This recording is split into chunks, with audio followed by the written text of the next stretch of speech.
All right, today I want to make sure that you're not making one of these 3 mistakes when doing arguably one of the most important functional and foundational movements out there, which is a lunge.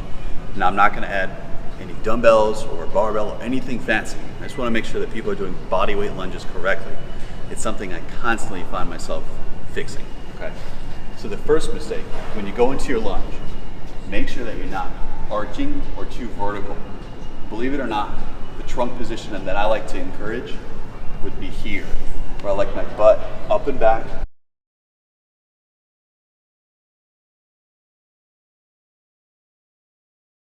I like my heart forwards.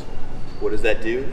It makes my glutes, the biggest muscle on our body, work even harder, and actually puts a little less stress to the knees. A lot of people can't do lunges because it hurts their knees.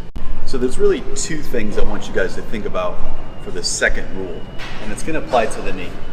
So when you're doing the lunge, I want to make sure that your knees aren't way past your toes. And way, I would mean, would be 2 fist widths too long. So this would be an example of what's too long. Whereas this is an example of that's totally acceptable.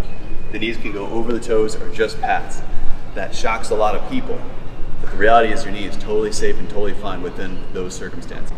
The third thing that I want you guys to think about is the width at which you're doing your lunge. A lot of people will go way too far and they'll kind of just hang on their back when doing so.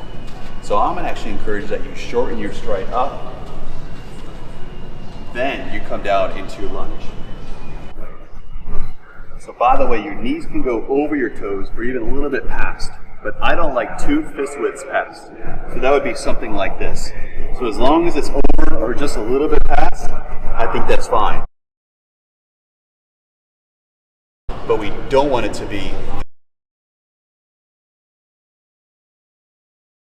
there, okay? So you can see the big cue that I'm giving myself is to lean my heart forward, keep everything in line, my feet, my knees, and my hip. My back foot is shoulder width apart, and it's not directly behind my leg. So make sure, the lunge is such an integral movement, that you're doing those correctly and that you're abiding by all of those proper principles.